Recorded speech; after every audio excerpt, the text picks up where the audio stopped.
Robin Padilla, inaagawan nga ba ang trono ni Sara Duterte? Ako'y tao lamang. Kaya binabati ko pa rin ang Merry Christmas kay mga turista, magnanakaw, mga korap. Robin Padilla, mula sa pagiging action star sa pelikula, ngayon tila action star din sa politika.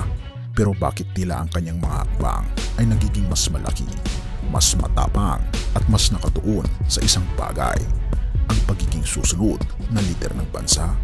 Ngunit narito ang mas malaking tanong. Siya ba'y tunay na tagapagmana ng Duterte legacy o may hangaring agawan ang nakikitang tagapagmana ng trono, si Sara Duterte? At bakit natin ito nasabing, mga kaibigan? Halika, atin itong pag-usapan sa pagkakataong ito.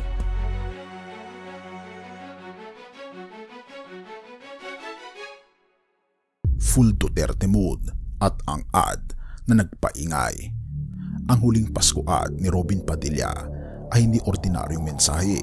Ito'y puno ng tapang, disiplina at babala laban sa mga tiwali, kriminal at korap. Ngunit hindi mo mapapalampas ang estilo, plate polo, finger to temple gesture at poses na parang sinasaniban ng dating Pangulong Rodrigo Duterte. Halika, atin itong pakinggan, mga kaibigan. Alam niyo, ako'y tao lamang. Kaya binabati ko pa rin ang Merry Christmas kay mga turista, magnanakaw, mga korap, mga kriminal at kayong mga nagpapahirap sa Pilipinas.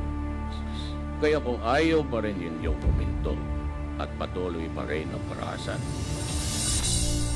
ito na ang huli ninyo. Merry Christmas. Pero ang tanong, bakit tila mas Duterte pa si Padilla kaysa kay Sara Duterte? Bakit may mensaheng tila nagpapaalala sa publiko na kaya niyang maging kasintindi ng ama ni Sara Duterte? Pero sapat ba ito para ituring siyang susunod na lider? Tunay nga ba na nagpapakita ng hangaring maging susunod na Pangulo itong si Senator Robin Padilla? Bilang senador, si Robin ay hindi nauubusan ng kontrobersya, mula sa isang bill sa Mindanao na umali ng batikos hanggang sa kanyang lantad na pagsunod sa yakap ni Duterte. Malinaw ang pattern. Nais niyang patunayan na siya ang kayang ipagpatuloy ang legacy ng dating Pangulo. Ngunit narito ang twist. Hindi ba't si Sara Duterte ang sinasabing natural na tagapagmana ng legacy ng kanyang ama?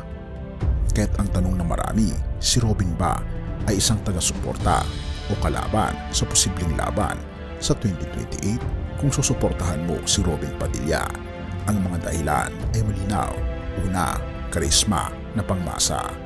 Ang kasikatan ni Padilla bilang aktor ay nabibigay sa kanya ng koneksyon sa masa. Katulad ng dating Pangulo, alam niya ang pulso ng karaniwang Pilipino. Pangalawa, matibay na tapang at disiplina. Katulad ni Duterte, matapang ang kanyang mga pahayag at paninindigan. Ang kanyang no mercy approach sa mga kriminal ay tumutugma sa hinahanap ng maraming Pilipino. Gayun din pangatlo, kakayahang tumindig sa gitna ng kontrobersya. Katulad na lamang ng isang bill na kanyang inihain sa Mindanao, hindi siya umatras kahit maraming tumutuligsa. Sa halip, naninindigan siya sa paniniwalang kaya nitong magdala ng pagbabago. Pero bago ang lahat ng yan, may pasabog ako sa inyo dahil ang Great Controversy na isa sa pinaka-best-selling na libro ngayon patungkol sa propesiya sa Biblia ay halos 40% off. Mabibili mo ito sa halagang 497 pesos na lang. Kung interesado ka, kaibigan, i-click mo sa description sa baba at mabubuksan ang iyong mga mata sa mas malinaw na pangitain sa iyong hinaharap. Tayo'y magpatuloy. Ngunit may risk ba? Katulad na lamang ng kakulangan sa karanasan, ang pamamahala sa isang bansa ay higit sa pagiging tanyag o matapang. May mga nagtatanong kung sapat ba ang kanyang kaalaman at kakayahan sa pamumuno. Pangalawa, pagkakawatak-watak ng Duterte Black. Kung siya'y tunay na nagpapakita ng ambisyon na maging susunod na lider, maaaring magdulot ito ng alitan sa pagitan niya at ni Sara Duterte. Isang senaryong maaaring ikahati ng suporta ng Duterte Black. Pangatlo, estilong no mercy na maaaring delikado.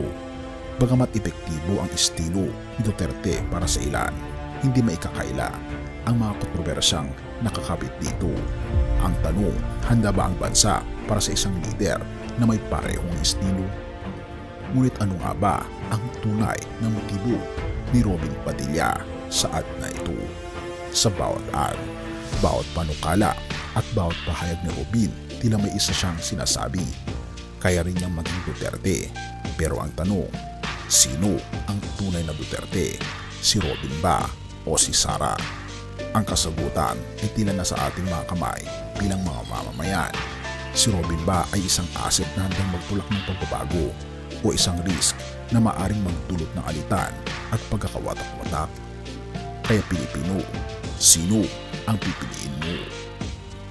Mateo 12 verse 25, ang bawat harian na nagkakabahabahagi ay mawawasak at ang bawat sambahayan o lungsod na nagkakawatak-watak ay hindi mananatili. Sa talatang ito, malinaw na ipinapakita ng ating Panginoong Hesus ang kahalagahan ng pagkakaisa. Ang anumang uri ng pagkakawatak-watak sa pamilya, komunidad o bansa ay humahampong sa pagbagsak. Sa kasalukuyang konteksto ng politika sa Pilipinas, mahalaga ang pagkakaisa sa halip na alitan. Ang kompetisyon para sa kapangyarihan ay dapat umikot sa layuning maglingkod sa ating bayan at sa ating Panginoong Diyos, hindi sa pansariling ambisyon. Bilang mga Pilipino, tinatawagan tayo ng ating Panginoong Diyos na maging takpagtaguyod ng pagkakaisa at kapayapaan. Sa kabila ng sigalot at kontrobersya, ang tunay na lider ay yaong inuuna ang kabutihan ng nakararami kaysa sa sariling hangarin. Purihin ang ating Panginoong Diyos at tayo manalangin. Ama naming Diyos na makapangyarihan sa lahat na nasa langit, na siyang umiibig sa buong sanlibutan. Lumalapit kami sa iyo, humihingi ng liwanag sa gitna ng mga hamon sa aming bansa. Gabayan niyo po ang aming mga lider, ang mga lider ng aming bayan. Lalong higit, ang aming Pangulo, Pangalawang Pangulo, maging ang mga senador at mga kongresman at ang mga lokal na lider sa aming bayan. Bigyan niyo po sila ng karunungan upang unahin ang pagkakaisa at kapakanan ng sambayanan sa halip na pansariling ambisyon. O aming Panginoong Diyos, ipakita niyo po sa kanila ang tamang landas upang ang kanilang pamumuno ay maging instrumento ng iyong kapayapaan at pagmamahal. Turuan niyo po silang maging mapagkumbaba, marunong makinig at tapat sa kanilang tungkulin bilang tagapaglingkod ng aming bayan. O aming Panginoong Diyos, idinadalangin din namin ang mga taong nanonood at nakikinig ng content na ito. Ano man ang kanilang pinagdaraanan, patuloy mo silang samahan. Bigyan mo sila ng puso na nagtataguyod ng kapayapaan, isipan na puno ng pag-asa at lakas na harapin ang hamon ng bawat araw. Maraming salamat o aming Panginoong Diyos sa iyong walang hanggang biyaya at pagmamahal. Naway ang aming bayan ay magkaisa sa ilalim ng iyong gabay. Pinupuri po namin kayo at pinapasalamatan o aming Panginoong Diyos at salamat sa pagdinig ng aming mga panalangin at patawarin po kami sa lahat ng aming pagkukulang at pagkakasala sapagkat ito may samot hiling sa matamis na pangalan ng aming Panginoong Hesus. Amen.